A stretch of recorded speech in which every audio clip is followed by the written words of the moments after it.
Let me go to Big Head Joe's for you. They have the most insane burritos. I don't much go for ethnic food. No, trust me. They have one that's called the Meat Tornado. Literally killed a guy last year. You had me at Meat Tornado.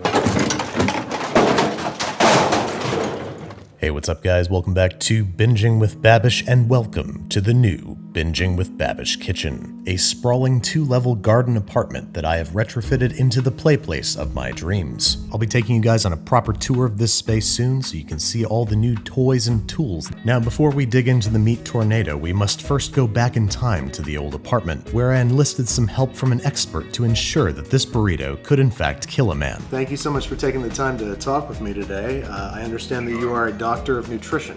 Yes, I'm a medical doctor and I'm what they call a physician nutrition specialist. I'm recognized by the National Board of Physician Nutrition Specialists. Well, it sounds like they could really use somebody like you in Pawnee, Indiana, because as I understand, it's a very unhealthy town. Well, that's what the clip you showed me implies.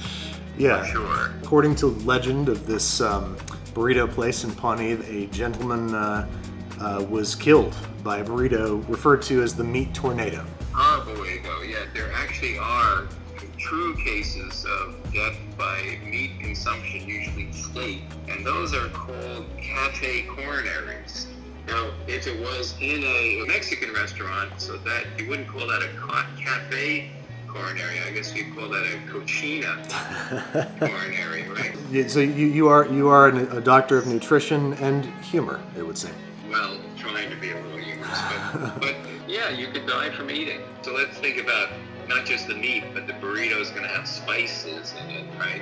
So if it was really hot, chili, that could, somebody who has existing coronary disease, then they could then induce a coronary. Yeah, that could happen. So assume that there are no size limitations on this burrito. Can you think of just a rough idea of you have a patient that has heart issues, don't eat this much meat or it could kill you where you sit? I would say you're probably in that category, yeah, in the pounds worth of consumption. All right, so I think maybe the benchmark I'm trying to hit is maybe like 2 pounds worth of meat. All right, well, no. Wow.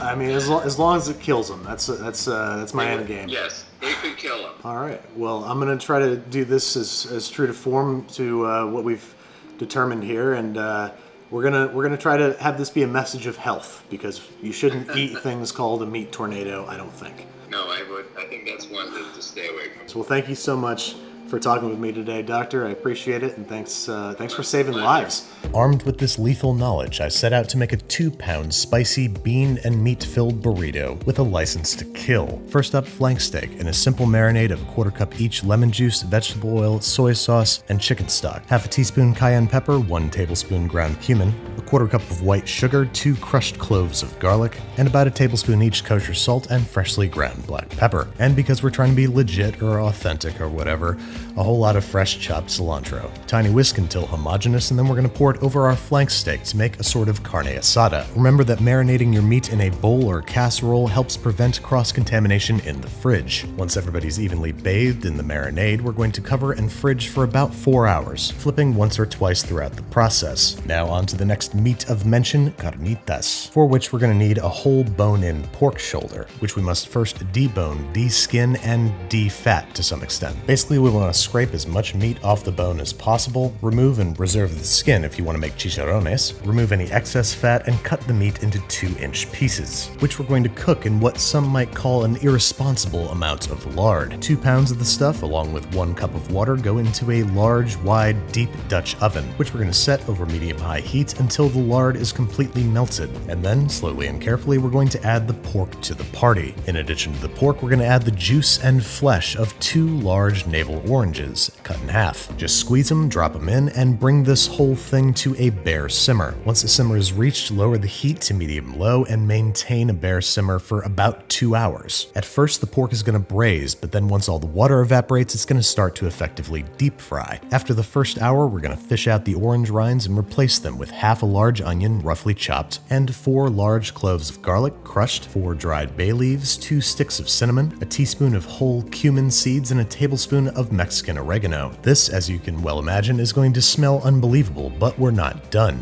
We're also adding a half cup each light Mexican beer and evaporated milk, which at first I thought was kind of odd, but as the pork simmered for an additional hour, it turned out to be awesome. All the milk proteins separated and adhered to the meat and began to brown gorgeously, leaving me with crispy on the outside, juicy on the inside, tender, flavorful carnitas, which I'm going to go ahead and fridge until we're ready to use because they're going to reheat beautifully right back in the oil. Next up, our chicken representative at the table is going to be tinga de pollo, a simple braised, spicy, saucy, shredded chicken, which we're going to make as juicy as possible by searing skin-on, bone-in chicken breasts, which is both going to protect the delicate meat, give us some nice flavor in the braise, and give us some nice fond on the bottom of the pot. Once the chicken has some color on both sides, we're setting it aside and dumping in 1 large onion roughly chopped and 2 cloves of garlic. We're just sauteing those for a few minutes, letting them pick up some color and letting them pick up all that good stuff on the bottom of the pot. Then we are deglazing with 1 cup of chicken stock, 1 tablespoon of apple cider vinegar, a 14-ounce can of crushed fire-roasted tomatoes, and 1 can of chipotle chilies in adobo sauce. We're also going to add 1 teaspoon each ground cumin and Mexican oregano. Bring the whole affair to a rolling simmer and drop the chicken breasts back in the hot tub, where they're going to braise for about 45 minutes until the chicken is nice and tender and cooked through, and so are the vegetables. Once everybody's nice and happy, we're going to pull the chicken breasts out and use an immersion blender to blend our vegetables and chilies into a smooth but still a little chunky sauce.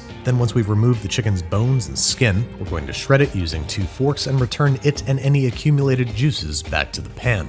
Season with kosher salt, freshly ground pepper, and simmer for 10 or so minutes just to let those flavors get to know each other. Taste for seasoning, and then it's time to contend with the final fighter in our meat cage match. Our flank steak has finished marinating and is ready for the grill, or in this case, the plancha. Once we've removed some of the excess herbs and garlic so they do not burn, this guy's going to respond especially well to any super hot cooking surface. I'm going with some well-lubricated and thoroughly preheated cast iron. Once little wisps of smoke emerge from its surface, we lay down the steak and leave it undisturbed for about 5 minutes, until its first side has been emblazoned with a deep dark brown char. The sugar in the marinade is what helps give this steak its beautiful crust, and it is going to hang out in the oven while we prepare the final element of our burrito, the burrito, for which we're going to need 1 extra large tortilla. Into the bowl of a food processor goes 8.5 ounces of all-purpose flour, a teaspoon of kosher salt, and 2 ounces of refrigerator cold lard. Process together until it resembles coarse crumbs. And then we're going to slowly add 3/4 of a cup of cold water while the machine runs until a rough ball of dough forms, which we're going to knead on a lightly floured work surface until it feels smooth and elastic. Then we're going to wrap it in plastic wrap and let it rest at room temperature for about 15 minutes because its gluten needs to be very relaxed for what we're about to put it through. That's right, little ball of dough, you are not being used to make 8 to 12 separate tortillas. No, you are going to make 1 giant tortilla. First, we gotta preheat our paella pan, maybe practice our scoop technique. Also, we gotta make sure that it's preheated evenly since it's so much bigger than the flame. Once it's good and smoking hot, we're gonna lower the flame a little bit while we roll out our tortilla on a generously floured work surface. I was going for a tortilla with about the same diameter as my paella pan, which turned out to be my first of many mistakes. After gently unfurling it, much like a pie crust, I learned that it should indeed be slightly smaller than the paella pan, otherwise this is gonna happen. I tried my darndest to salvage this giant tortilla, but it also turned out to be very, very tender. And because I was focused on it tearing so easily, I forgot to help it cook evenly in the paella pan, so it ended up being burnt in the center, raw on the outsides, ripped, torn, and full of holes. But let me ask you this, Master Wayne. Why do we fall? Well, Alfred, it's so we can learn how to pick ourselves up. On my next try, I used only half the batch of dough, which I rolled out thinner and smaller. I also kneaded the dough twice as long so as to develop the gluten so it wouldn't be so delicate. Immediately after getting it in the pan, I tried to evenly disperse the heat so the tortilla would cook evenly, and rather than use a rolling pin, I'm not entirely sure why I did that, I used a pizza peel to flip the gargantuan tortilla. Cheers emanated through the kitchen as it was successfully flipped, and we could all see the burrito that it was to become. Once cooked, there was only one thing left to do: turn it into a meat delivery system. So back over on the worktop, we're going to start prepping our meat for burrito insertion. The flank steak is very important to slice thinly across the grain. If you slice it with the grain, you're going to end up chewing on shoestrings rather than meat. The carnitas, once reheated, need only be shredded or chopped into bite-sized pieces. They are one of the most delicious substances on planet Earth, and if there's one thing to make from this episode, it's them. Because as we established with Dr. Rothkopf, What we're about to do you should not attempt at home. The time has come to stack our tortilla proudly. Carne asada followed by carnitas. Then I'm laying down the cheese and topping with tinga de pollo so it melts more effectively. Some refried beans to help induce cafe coronary. And since we want this thing to be spicy, I can think of no better final topping than a few big glugs of the last dab I was given as a consolation prize for being on Hot Ones. And as you can see, I am not being sparing with this hot sauce that clocks in at more than 2 million Scoville units. Last but not least, we gotta make a burrito out of this thing, so I'm going to try my best to employ proper burrito rolling technique. Tuck in the sides, roll it over on itself, tuck in the bottom, carry the 7, and there you have it folks, a slightly sloppy but nonetheless legitimate meat tornado. And I'm sorry you can't see the numbers on the scale, but it clocks in at 1 pound 15.8 ounces. So I'm comfortable with going ahead and calling this a 2-pounder. Before we can dig in, of course, we have to take a look at that cross section. And unfortunately, I got a little excited and cut in too early, so the cheese wasn't fully melted yet, but I was still nothing short of ecstatic to dig in. And I'll tell you something, folks, it was blow your pants off delicious. It was something I would have made a valiant effort to enter into the Clean Plate Club until I remembered it was positively slathered in the last dab. Oh no. Oh no. Oh, it's hot. I want another bite. It's hot. Okay. Okay. Yeah, that could kill a guy. The Paunch Burger Dinner for Breakfast Burger Combo. It tastes amazing. What's in it? Who cares? How many calories? Shut up. It's awesome. Put it in your body or you're a nerd.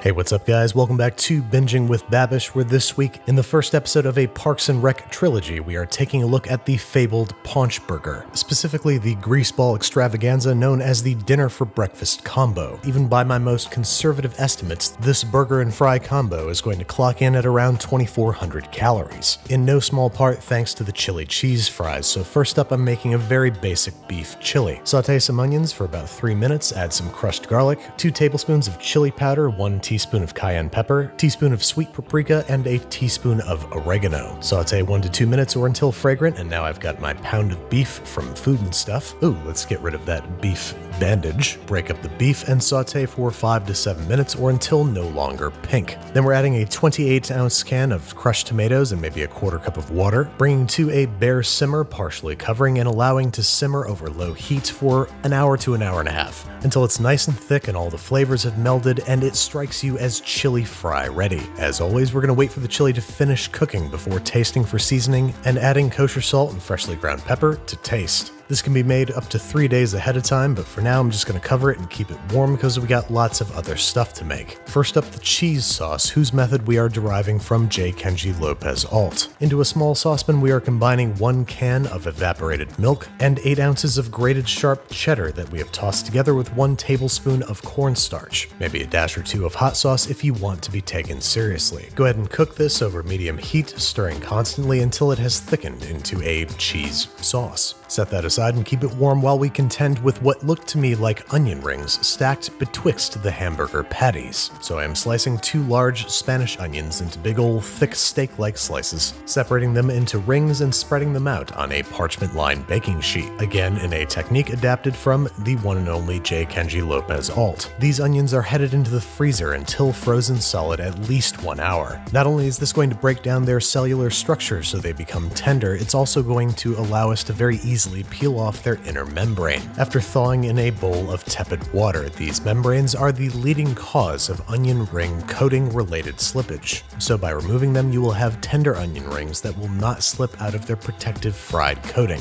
Our onions are ready to go, but whatever you do not throw away your onion water. This is going to be integral, and I'm just kidding, you can toss it, especially because we need the bowl to make our beer batter. Into said bowl goes 1 cup of cake flour, 1/2 cup of cornstarch, 1 teaspoon of baking powder, 1/2 teaspoon of baking soda, and an optional shake of paprika. Tiny whisk to a state of homogeneity, and then it is time to introduce our liquids to the party. 3/4 cup of beer and a 1/4 cup of vodka.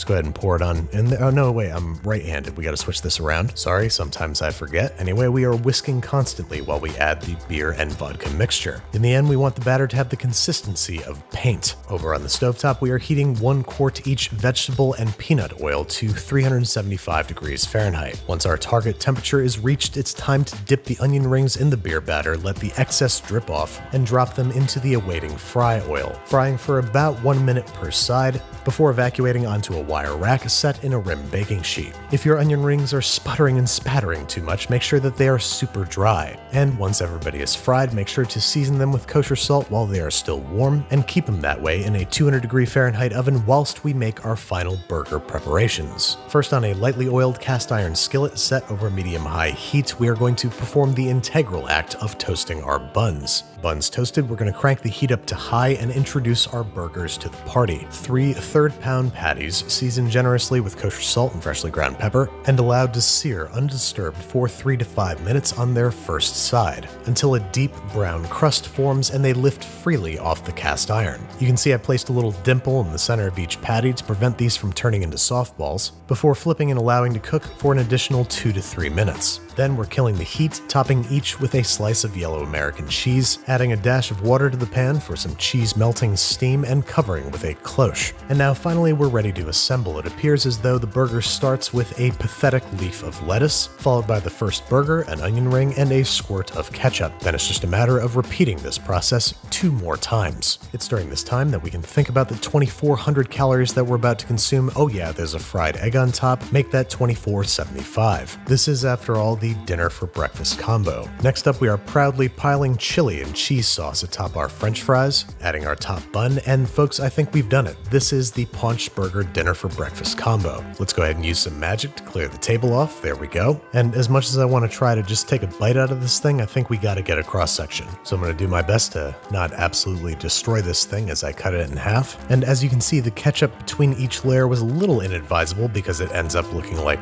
blood, but whatever, I think it only adds to the sheer carnage of the occasion. And surprise, surprise, it's really quite good. I am, and always have been, and continue to be, a supporter of onion rings on burgers. And look, it's just dripping grease and covered in cheese and chili, exactly how I imagined it. But to be honest, you guys, I don't think I can induct this into the Clean Plate Club. My blood feels thick and syrupy. Let's see if we can use the ingredients in this delivery from Thrive Market to make Chris Traeger's famous salad dressing. Oh, Linda, in case you're interested, I brought my own dressing. You really can't be doing that. Oh, this is the last time, I promise. It contains extra virgin olive oil, a little bit of lemon, and a hint of turmeric. Sounds great. Okay, I'm definitely ready to feel healthier. In a small bowl, we're going to combine the juice of 1 large lemon, an equal part of high-quality olive oil, and a teaspoon of turmeric. Better make it 2 teaspoons. This stuff is supposed to have great anti-inflammatory qualities. And after that burger combo, I feel inflamed. Simply tiny whisk until it forms a thick, creamy emulsion that you can pour over the salad of your choice. I'm going with Chris's favorite food, plain lettuce. Let's give it a try, and the salad could use some other stuff in it, but the dressing is really, really good. And I can already feel it making me healthier. What are you eating? I call this turf and turf. It's a 16-ounce T-bone and a 24-ounce porterhouse. Also, whiskey and a cigar.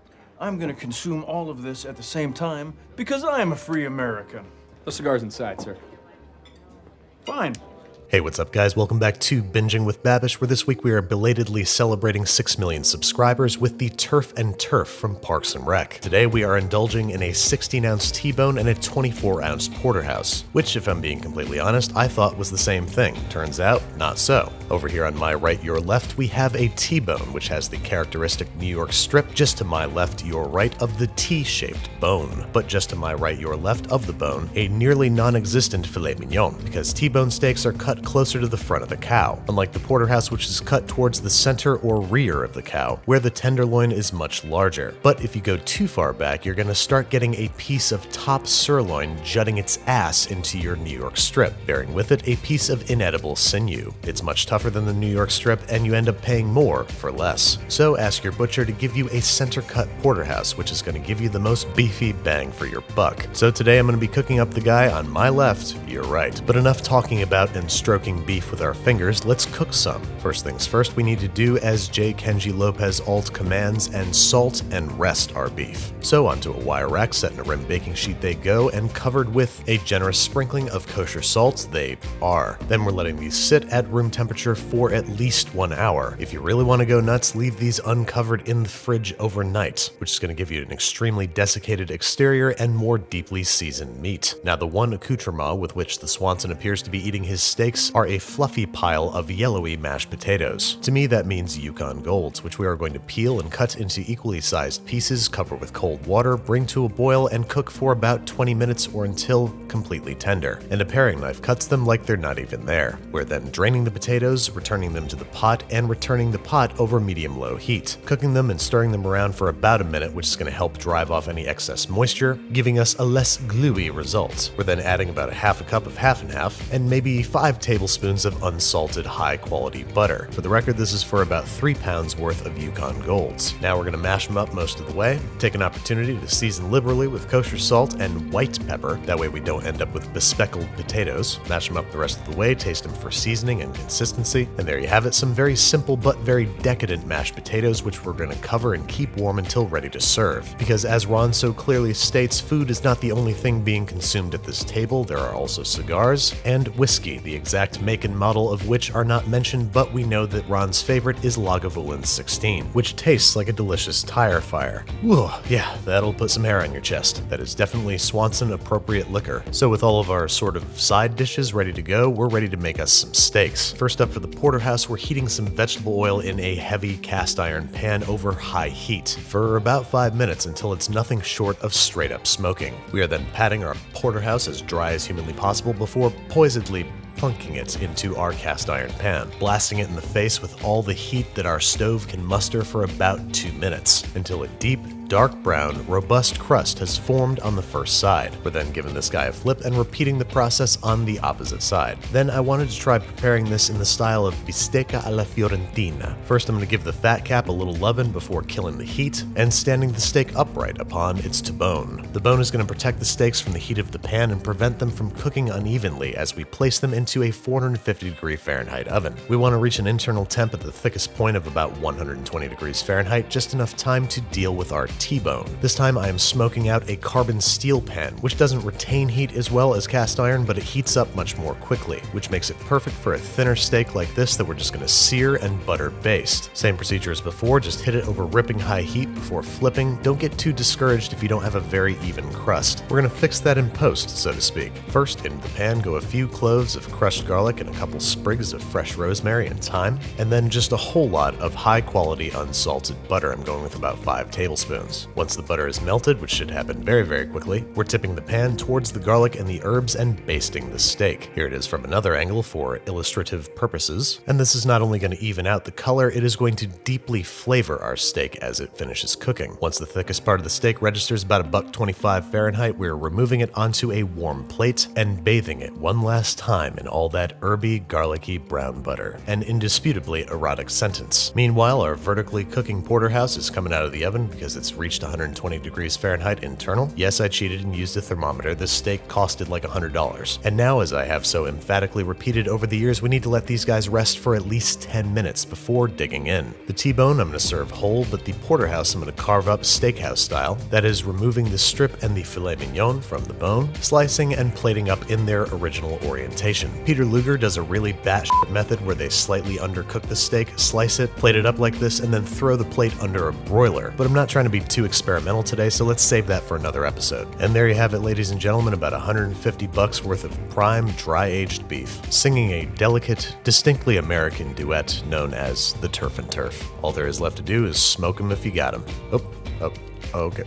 Alright, I'm being informed by my attorney that that's not a very good idea, so I guess we'll save that for after dinner. You won't hear me complaining because it's time to dig into these perfectly cooked steaks. And all I can tell you guys about a prime steak swimming in herby brown butter is, who needs drugs? This is what meat drunk feels like. I could feel every red blood cell coursing through my veins. The porterhouse was excellent on its own, so excellent in fact that I forgot entirely that I hadn't seasoned it with freshly ground pepper, or big crunchy flakes of Malden salt, or a generous drizzle of high quality olive oil, all things that I recommend that you do if you try this. And something I discovered is, I am not Ron Swanson, I can't finish this alone. So here's my best friend, attorney, and business partner, Sawyer, looks like he was anticipating this, to help me ensure that not a single bite of this feast goes to waste. Also to make sure that I live long enough to keep making this show. Because this was, in the end, a celebratory meal. The channel recently hit 6 million subscribers, it hit 1 billion views, I just bought a house, and it is 100% thanks to you guys. I'm so excited to show you the new kitchen, premiere some all-new content on the channel, and make the absolute most of the ridiculous and beautiful opportunities that you've given me. Thank you guys so much for watching, and thank you for helping me reach 6 million subscribers. Ron? I am submitting this menu from a Pawnee institution, JJ's Diner, home of the world's best breakfast dish, the 4 horsemeals of the eggporkalypse. Hey, what's up guys, and welcome back to the final episode of Binging with Babish. To come out of the old kitchen, I'm all moved into the new spot and have already filmed the subject of next week's episode, the meat tornado, but for now we're taking a look at the 4 horsemeals of the eggporkalypse, described in Leslie Knope's book as an astonishing onslaught of protein that includes a 12-egg scramble, bacon, sausage, ham, hash browns, chicken fried steak, and a giant tower of buttermilk pancakes. First thing we can start with is the flapjacks. This is a factory standard buttermilk pancake recipe. If you want to see how to make it, click the link in the upper right hand corner right now. Whisk it to a lumpy, smooth consistency, cover with plastic wrap, and fridge for up to 24 hours. Plenty of time to address the many other horsemeals of this eggporkalypse. If we consult the book Pawnee, the greatest town in America, you can see that there are 2 different iterations of hash browns, a mountain of scattered and shredded hash browns, and 5 deep-fried hash brown patties. So we're going to start with the patties by peeling and chopping 5 medium russets into 1-inch chunks, immediately dunking them into a cool water bath so as they do not discolor. This is also going to help wash off some of the excess starch, which is going to give us crispier potatoes. So go ahead and drain these, and then we're going to pat them dry on a few layers of paper towels. And then we're following a method for tater tots from master of all things crispy, J. Kenji Lopez Alt, who calls for the potatoes to be par-fried in 350° Fahrenheit vegetable oil for 3 to 4 minutes until lightly browned and cooked through. Once nicely blonde around the edges, we're going to fish them out and drain them on a paper towel set in a rim baking sheet. Then we're going to let them cool completely at room temperature about 20 minutes before processing them into a chunky paste. This fry again process is going to keep the interiors of our hash browns light and flaky rather than gummy and dense, so once they're nice and cool, go ahead and load them into your favorite food processor and hit it with 8 1-second pulses until all the potatoes have been broken down into little tiny chunks. Do this in batches to ensure that the potatoes are processed evenly, and fish out any extra large chunks with your hands and your human intelligence. Once everybody's all processed together, we can season and form into patties. We're going to add 2 teaspoons of sugar, a few twists of freshly ground black pepper, a hefty pinch or about 1 teaspoon of kosher salt, and a tablespoon of potato starch, which is going to help give our hash browns structure and meaning. Once evenly mixed together, it's time to start forming them into patties. Hash browns typically are sort of oblong oval pucks, designed to be quickly and easily mashed into your mouth hole. Now we're going to freeze these bad boys for about an hour until they are frozen solid. This is both going to make it easier to retrieve and deep fry them, and it's also going to crystallize the potatoes' molecular structure, making them more tender. Back into some 375° Fahrenheit oil they go for about 5 minutes until deeply golden brown and crisp. Drain them on a wire rack, and there you have it. Beautiful, crispy, airy, flaky hash browns, which we're going to keep warm in a low oven while we make the million other things that we're making. The most excited for which I am is chicken fried steak, which starts with one of the cheapest and toughest cuts around, top sirloin, which we're going to gently coax into being tender using a whole bunch of little tiny sharp knives. This is a meat tenderizer used for making cube steak, a steak filled with hundreds if not thousands of little tiny incisions, rendering even the most impossibly tough cuts of beef butter knife soft. After many spirited stomps, they look very much the same, but look more closely and you will see they have been bespeckled with lots and lots of little holes. And so now they're ready for breading. In my dry breading station, I have 1 cup of all-purpose flour, a teaspoon each kosher salt, and cayenne pepper, tiny whisked until homogeneous. Then on the wetter side of things, I have 1 large egg, 1 teaspoon of baking powder, and a half teaspoon of baking soda, which I'm going to tiny whisk into a slurry. Before tiny whisking in 1 cup of buttermilk, this is going to give our breading a nice light, airy texture. Once everybody on both sides is homogeneous, we're ready to start dipping our steaks. And since we're obviously not trying to skimp on the cholesterol, we are of course double battering. That means taking a prolonged dip in the dry stuff, shaking off any excess, heading over for a swim in the wet stuff, making sure that every crack and cranny is comprehensively coated, and heading back over into the dry, creating a bulky, craggy exterior not unlike that of fried chicken. But fun fact, that is actually not where chicken fried steak gets its name. A known foodie and longtime Francophile, Thomas Jefferson, is actually credited with, I'm just kidding, it totally got its name from being a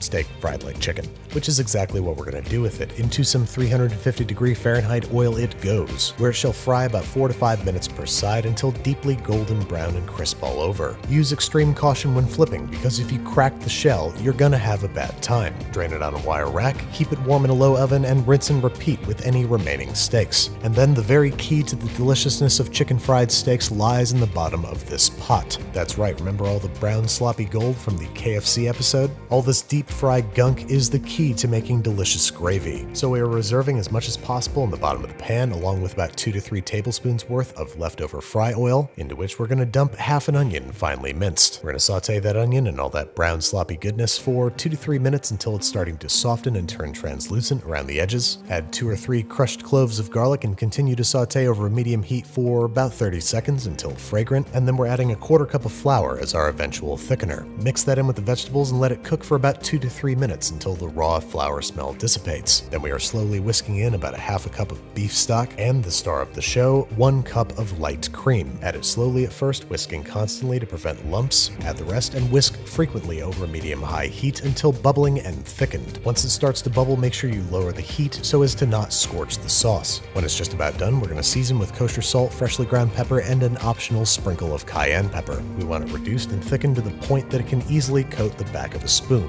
We're also using a spoon so we can give it a little taste. Let's see how this is. Oh my god, that's good. Don't worry if it seems a little thin, it's going to thicken as it cools, but we want to keep it warm until we're ready to serve. Last bit of prep we gotta do is shred our potatoes for our scattered fried hash browns. To make these, we are peeling and shredding 3 large russets directly into a bowl of cool water. This again is both going to remove excess starch and prevent them from discoloring too quickly. Set those aside, and just like the very first episode out of this kitchen, we're gonna finish on the flat top. There is no other way that a breakfast of this magnitude could be constructed. Once sizzling hot, we're gonna treat the whole surface with a little drizzle of canola oil, just to make sure that nobody gets too sticky, and then it's time to commence with the onslaught of protein. I'm starting with what looked to me like a pound of fried bacon, fried up extra crisp the way that I imagine Ron likes it. I can just imagine him saying something about how floppy bacon is for frequent criers and bedwetters. We've also got 3 large slabs of ham that we're just gonna heat up and get a nice crust on. Once everybody's nicely browned and fried up, it's time to evacuate them onto a plate, which we're gonna keep warm in a low oven. As we move on to phase 2, the sausage and pancake phase. I've got some regular plain Jane breakfast sausage here, next to which I'm going to begin to dollop large buttermilk pancakes. These are going to fry about 3 minutes on their first side until they begin to turn pale and blistery around the edges. And let us all take a moment to remember that these are all being fried in bacon fat.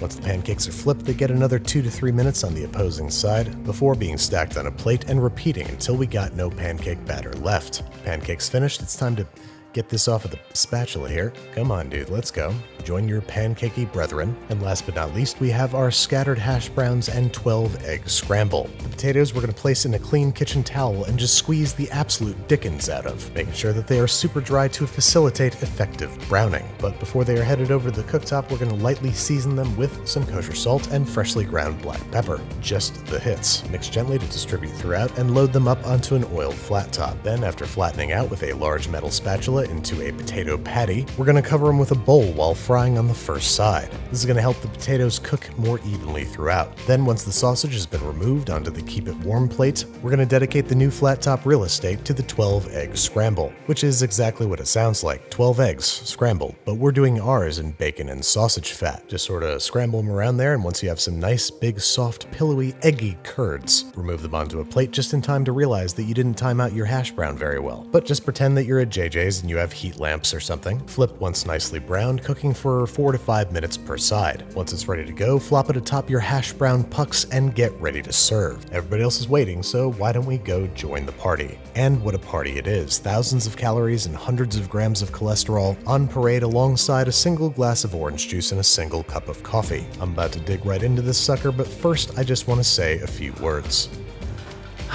Well, folks, this is it. I'm not in focus, am I? Hang on a second.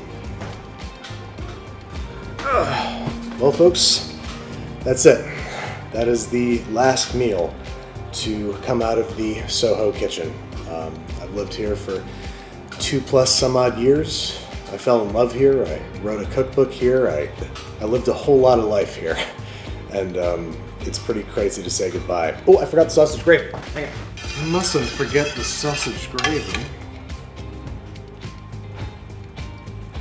Okay, that's better. So yeah, like I was saying, I'm feeling a lot of things saying goodbye. I'm feeling scared. But like Ron Swanson says, when I eat, it is the food that is scared. So I'm going to try to adopt that outlook. I'm feeling excited because I've got a lot of big new plans for the new space, new shows, new people, new everything. And I'm also feeling pretty sad. Like, this place has been my home for longer than most places have ever been my home. Like Ron Swanson says, again, there is no sadness that breakfast food cannot cure. So I'm gonna live by those words, and I'm gonna dig into this breakfast food right now. Ooh, this needs butter. Boop. Oh, hold on, I got something to.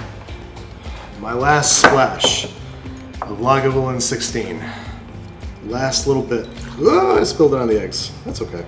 Okay, it's not a little bit, that's a lot of bit, but whatever, we're celebrating tonight. Thank you guys so much for sticking with me. I owe everything I have to you. I owe everything more than I ever dreamed I would have. I owe it all to you. And like I said in my book, I'm going to spend the rest of my life working to earn everything that you've given me. So here's to you guys. Thank you so much for sticking with me. I'm going to devour this breakfast food right now. Particularly this chicken fried steak, because I've been thinking about this all f***ing day.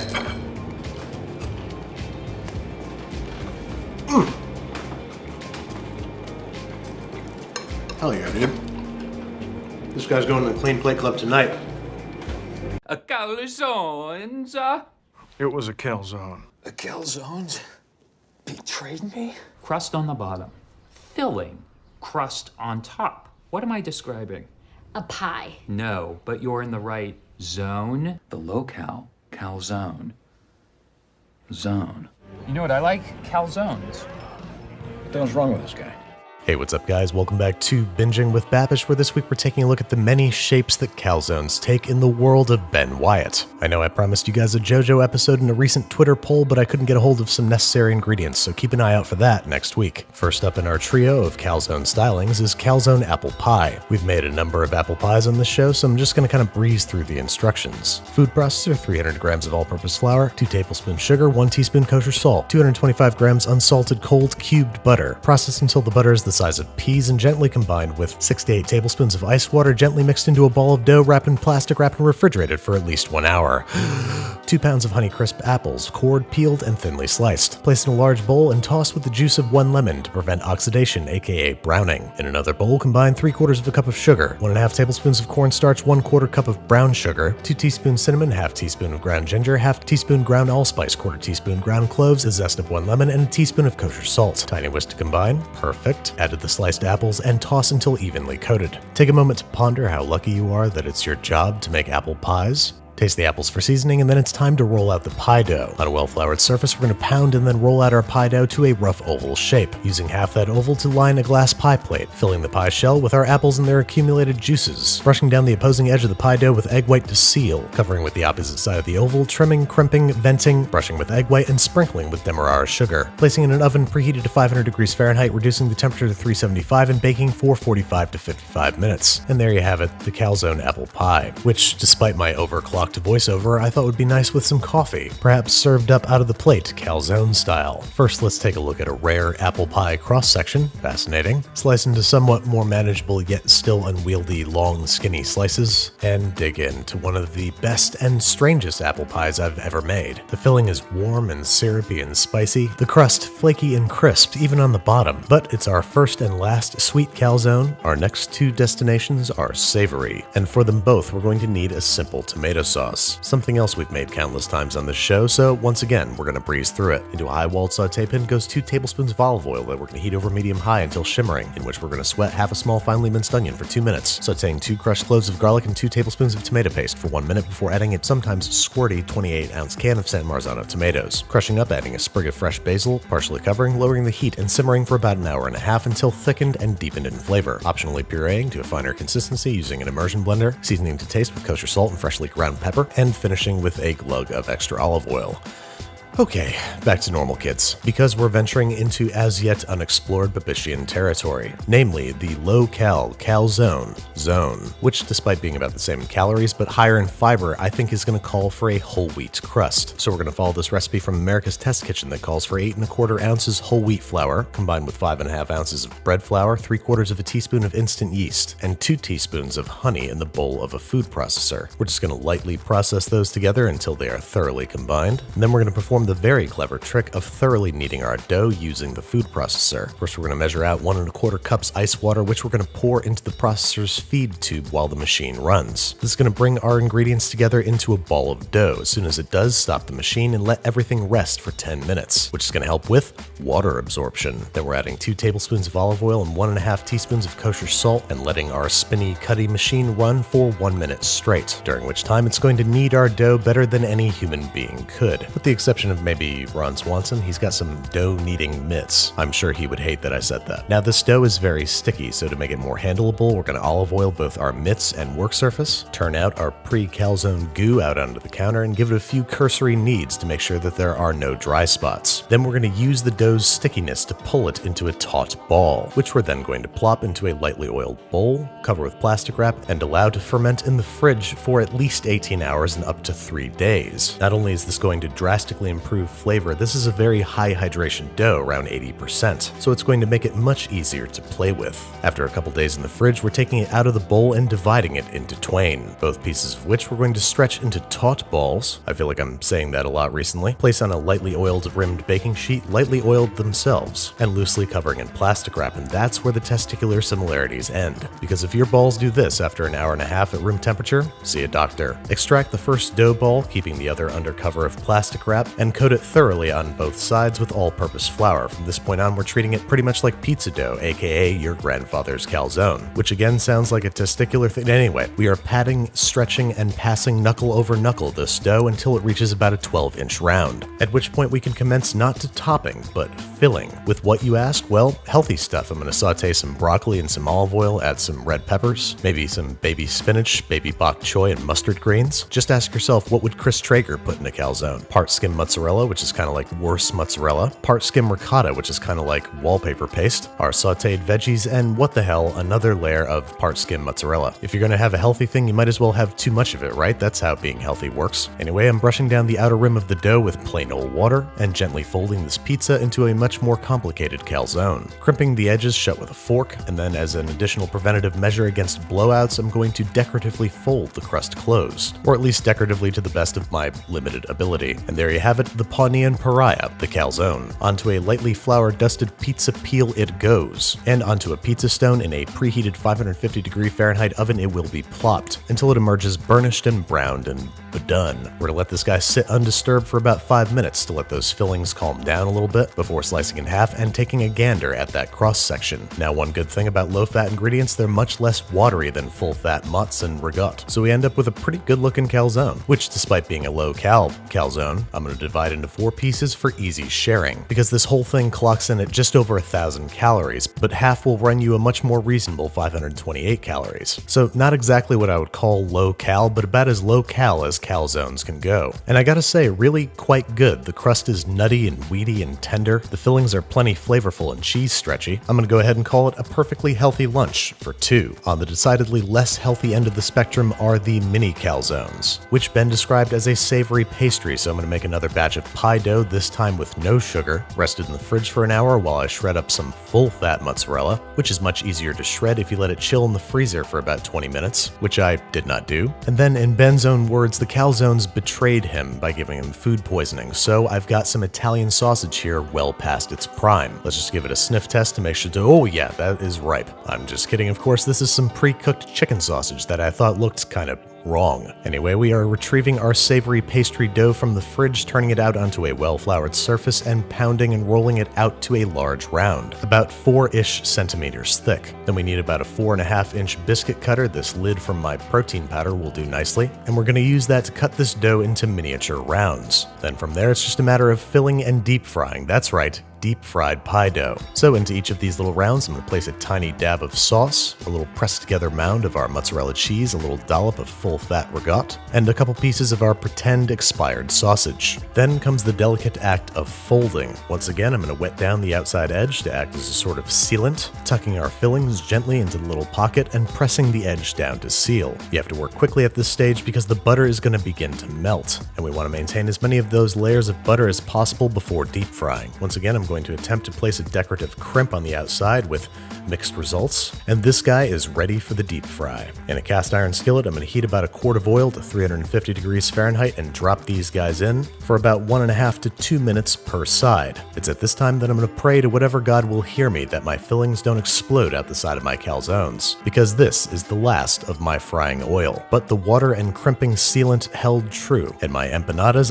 calzones, emerged looking perfect, almost exactly like the ones that we saw in the show. Once you're done frying up the rest of your delicate dough pockets, it's time to let them cool off before trying them, otherwise this might happen. A boiling hot cheese blowout that you're not even going to notice is burning your skin because these things taste so darn good. Ouch. After letting these guys cool off for about 5 minutes, we can examine them a little more closely. As you can see, pie dough has responded extraordinarily well to deep frying. It is light and flaky and crispy, and it's filled with melty cheese, piping hot sauce, and seasoned meat, exactly the way I imagined them when Ben described them. After trying these delectable little appetizers, it's hard to imagine why Ponians are so opposed to calzones. Then again, these people live and die for a place called Paunch Burger, which actually sounds pretty good. Maybe I should try that next episode. Well done, Tommy. Is that bacon on your turkey leg? They call it a Swanson. Wow. Freddy Spaghetti! That guy rules. Hey, what's up, guys? Welcome back to Binging with Babish, where this week, after visiting Disney World on my new show, Being with Babish, I'm hungry for a turkey leg, and leave it to Ron Swanson to wrap one in bacon. But first, we have to negotiate this whole turkey because it's March, and grocery stores aren't selling turkeys, so I had to special order this guy, and I'm going to show you how to extract its legs and wings. First, on the wings, we're cutting through the skin down to the joint, separating the bones, and running our knife in between. Easy peasy. And it's an excellent warm-up for removing the drumsticks, because it's the exact same concept, only harder. Try to find the joint and start making radial cuts around towards it until you reach the 2 bones in question. Then try to twist the leg until they separate, run your knife in between, and sweet, sweet freedom. One helpful thing to look for is this little strip of white fat that runs along the joints in most poultry. Just try to make some long, even cuts along that fat and you should have no problem finding the joint. We'll deal with the rest of this turkey later because for now we have to prepare a cure. Not that kind of cure. This turkey's totally dead. No, a meat cure out of 1 1/2 1/2 cups of distilled water, 1, 2, 3, 4 and 1/2 teaspoons of kosher salt, 1 1/2 teaspoons of Proud Powder number 1, which is a kind of pink curing salt, and 1, 2, 3, 4 and 1/2 tablespoons of dark brown sugar. Go ahead and tiny whisk those together until they are completely dissolved. Get your face right down in there, make sure that there is no particulate left, but not too close because prog powder is toxic to humans, but not in this application because only a little tiny bit ends up in the meat. Now I've got the turkey divided in half into 2 Ziploc bags, so I'm going to measure out exactly half of our cure and put it into each bag because we are f***ing with science right now. Then you might notice I have the tops of my bags folded down, that is to prevent cross-contamination, and now I'm going to press all the air out, seal it up, making sure that as much of the meat comes in contact with as much of the liquid as possible. Then we're placing these in a bowl and refrigerating for 24 hours, turning every 12 hours or so, before we hop in the car and make our way out to the suburbs where my buddy Steve has a smoker that I don't totally know how to use. So Steve, why don't you come on in here and show us how to use it? I'm going to do my best Steve impression because he's not here to do the voiceover. Hi, my name's Steve. What I'm going to do is place these apple and cherry wood chips that I've had soaking for half an hour onto these hot charcoals, which I've also had preheating for about half an hour. And then I'm going to replace the grate, have my friend Andy drop in the ambient temperature probe, close it up, and let the heat stabilize to 325 degrees Fahrenheit, adjusting the vents as necessary. There you go, Andy, all ready for your turkey. Thanks, Steve. I'm going to start by probing the thickest drumstick at its thickest point, and if you have very thick cut butcher bacon like this, you want to wrap it now. If you have thinner grocery store style bacon, you want to wrap it in about half an hour or once the joints register about 140 degrees Fahrenheit. Close it up, crack open a beer, and watch half an hour fly by. Use this time to work on your other impressions, like your Ted Danson. Hey, Ted Danson here, taking a break from being a goddamn sex machine to show you how you would wrap turkey legs in thinner bacon after 30 minutes of cooking. I kind of recommend doing this anyway because the skin underneath the thick cut bacon doesn't really get that same mahogany color. Anyway, back over to you, Andrew. Thanks, Ted. Wow, this is a star-studded episode. Anyway, now that my neighbors probably think I'm insane, let's grab our turkey drumsticks, plate them up, and let them rest for about 10 minutes before digging in. Mostly because you're going to want to spend that 10 minutes marveling at the color of these things. They're like meaty bottles of Cabernet wrapped in burgundy strips of hardwood smoked happiness. Curing the meat adds a distinct flavor, smoking it accentuates and amplifies it, and then we wrapped it in bacon. And the wings aren't bad either. Sorry I didn't mention it before, pull these off after they've reached 185 degrees Fahrenheit. Now, if you will excuse me and Steve, we have to introduce these into the Clean Bone Club. And then I collapsed my tripod and drove back home so I could mess with the rest of this turkey, which I'm going to peel the skin off and then remove the breasts from by making long, clean cuts down the side of the breastbone. I'm going to do the same thing with the thigh meat by cutting and scraping down the side of the thigh bone until I've gotten all of the remaining dark meat extracted. Now is a great opportunity to pay your future self a huge favor and throw this carcass into a stock pot, make some amazing turkey stock, and freeze it. Your November self will thank you, and your current self will thank you if you cut all of the breast and thigh meat into 1-inch cubes, place them on a parchment-lined baking sheet, freeze for 15 minutes or until they're firm around the edges, and grind up in a food processor. This is way better than any store-bought ground turkey and will make some serious Traeger turkey burgers.